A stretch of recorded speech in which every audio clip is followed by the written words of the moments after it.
Hey guys, welcome back to the channel. Let's run through Act 9.2.1 Easy Path, which in my opinion starts with Elsa Bloodstone and ends with Moleman. I've tried all three paths and I think this one is the easiest one. The nodes are going to be Vanquish Vanguard, Adaptive Power Shield, Roll with the Punches, Persistent Pressure, and Even Punishments. No, I know that sounds like a lethal combination, but don't worry, all you need is champs with easy access to prowess and you can destroy this path. Remember, you will absolutely need a striker for this run, and I would also advise you to boost well. 150% mutant and an 8% mutant special damage will be super helpful. Your top options for the path will be Bishop, Storm OG, and Kitty Pryde.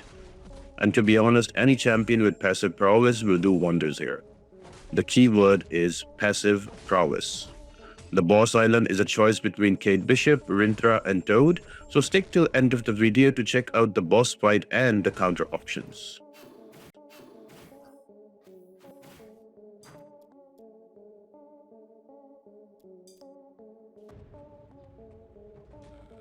And the first fight is against Elsa Bloodstone. Notice the grey timer that gives protection to the defenders every 14 seconds, reducing incoming damage by 20% for each stack, with the Vanquish Vanguard node. Don't worry, we can remove those with the striker activation while we are having the prowess. There's also Persistent Pressure node that will make the defender unstoppable every 10 seconds, but the duration of the unstoppable is reduced for every prowess gained on your attacker.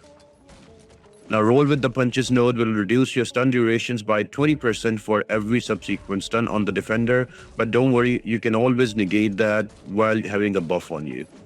And every time you parry the opponent, both champs will have one buff nullified with the Even Punishment node. I brought in a Dust here just to play around and have some fun. I built up to an SP3 almost, and then I made sure that I use my heavy attack to activate my prowesses before I use my striker. As soon as I use my striker, the protections are removed and I just went in and spammed my special attacks to do all kind of damage. Now, I did push Elsa Bloodstone to an SP3 that was a bit annoying to deal with, so I think I ate an SP3 on my face, but you see how quickly all the health from Elsa Bloodstone vanished. So this path has a little bit of setup, but once you have the setup going, it's a quick fight with all the defenders. Just gonna finish it off here. I'm going to use a heavy attack after SP2 again to gain those prowesses, because without that you will not do any kind of damage and you will not be able to remove the protection. So I have to use a heavy attack. My prowess is ready. Now I will use a striker. I can remove the protection and a special will do huge damage now.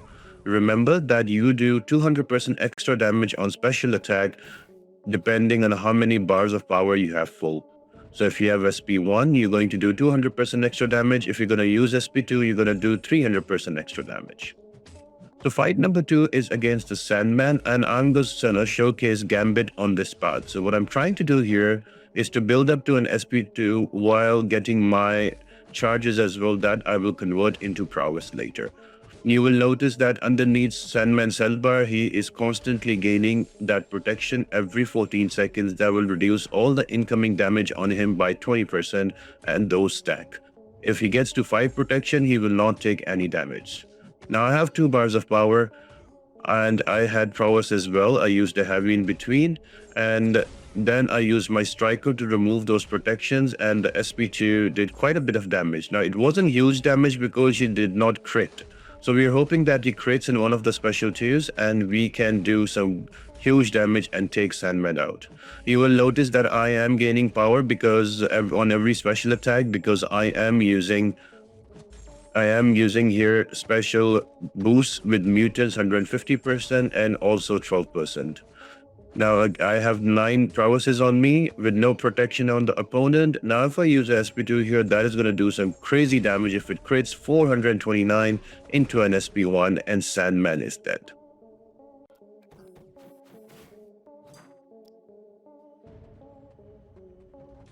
Fight number 3 is going to be against a Scarlet Sigil Witch. So by this time you will be very aware of the mechanics of the fight. So for Scarlet Sigil Witch, keep her to an SP1. It's much easier to evade and take practically take no damage from it. I'm using a Storm here, so what I'm trying to do is to build up those prowesses while having my striker ready. If you're using a champion like Dust or you're using a champion like Gambit, you have to actively activate your prowess before you use a striker. But if you're using a champion like Storm or Bishop who passively gain prowess anyway, you don't have to worry about activating your prowess. You just use your striker without even thinking about it, and you can do so much damage. And just like that, Sigil Witch is down to 25%. You notice that the unstoppable timer is also reduced because that depends on how many prowesses I have on me. Also, I am not trying to parry Scarlet Sigil Witch. I am just holding my block and let her throw a heavy attack. That gives me enough time to kind of avoid the even punishment node and not lose my prowesses. So just here, I'm gonna wait out her to finish a 5-hit combo, and just like that, a huge SP2 sheet is out. So I hope we understand all the rotation by now. You build up your power, then you build up your prowess. You let the opponent build up those protection, no worries. As long as you have those prowesses on you, you use your striker. The striker will remove those protections, and then you use a big SP2 that can do quite a bit of damage. So right here, Kingpin is fight number 4. He's gaining protection, that's fine.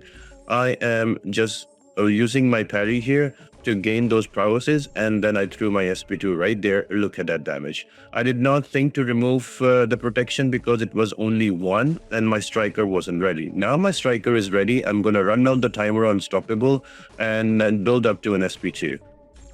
Here we go again. I'm gonna use a striker here after the SP1. I'm not worrying about the unstoppable because of 30 prowess. The unstoppable didn't even proc. And now I have prowess. The striker removes the protection into a big SP2, and that should be enough to take out Kingpin. But unfortunately, we're not able to crit on the special attack. Otherwise, it would have been killed. Bishop is one of the best counters for this path because he bypasses so many nodes. His prowess is going to be passive, so you don't need to worry about the even punishment node, and also you don't need to worry about the roll with the punches node, because if the timer duration on the stun is reduced, that is much better for you because you're gonna passively stun the opponent anyway if he dispels the stun. So he just literally wrecks the whole path.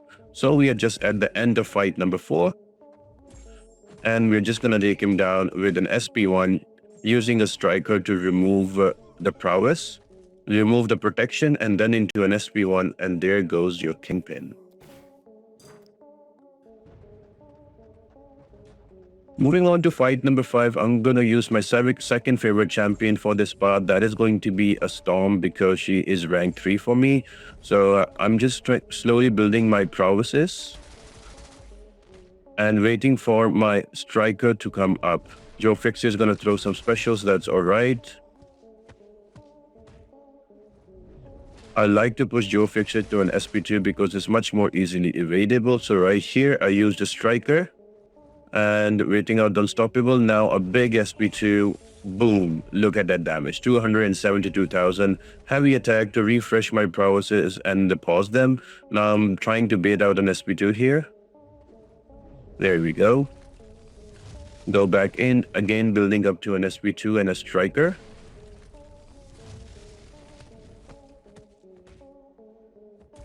Let him throw a heavy attack. There we have it. We have a striker going. All the protections are gone, and one more SP2, 374,000, and he's dead.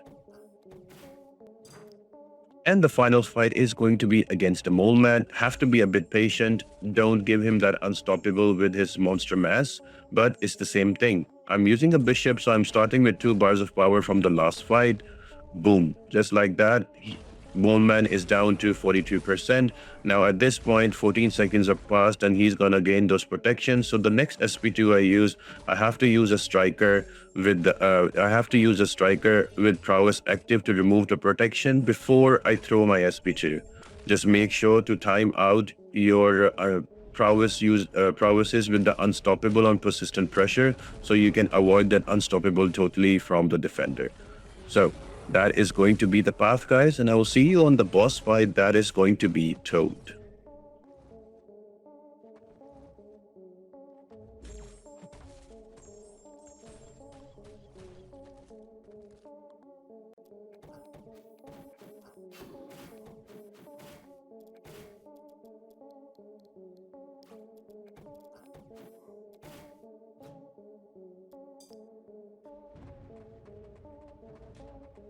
The boss fight is going to be against a toad with the nose just desserts, healthy disposition, prowess puncture, powerful from afar, special tool bias, and combat deja vu.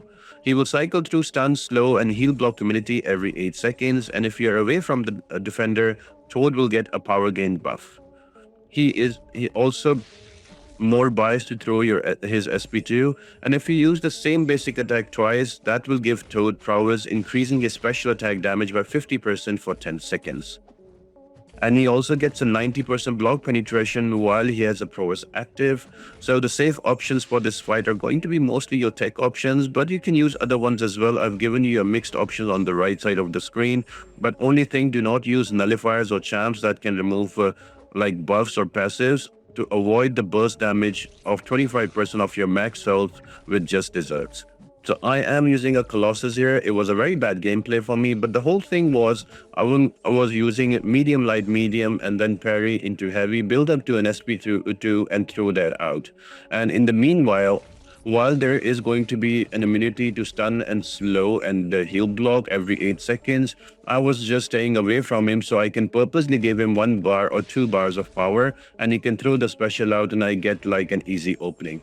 The only thing here, because Colossus is not immune to the poison, that was really annoying for me and I lost a lot of health. But eventually at the end, I started playing more carefully and worked around the poison. So that is going to be a little annoying for this fight. But I've given you quite a few options. If you use them, you should be alright. I've seen a lot of my alliance mates using those champions, so I hope this helps, guys, and I will see you on the next video on 9.2.2 Easy Path. See you there, guys. Have a good one. Bye.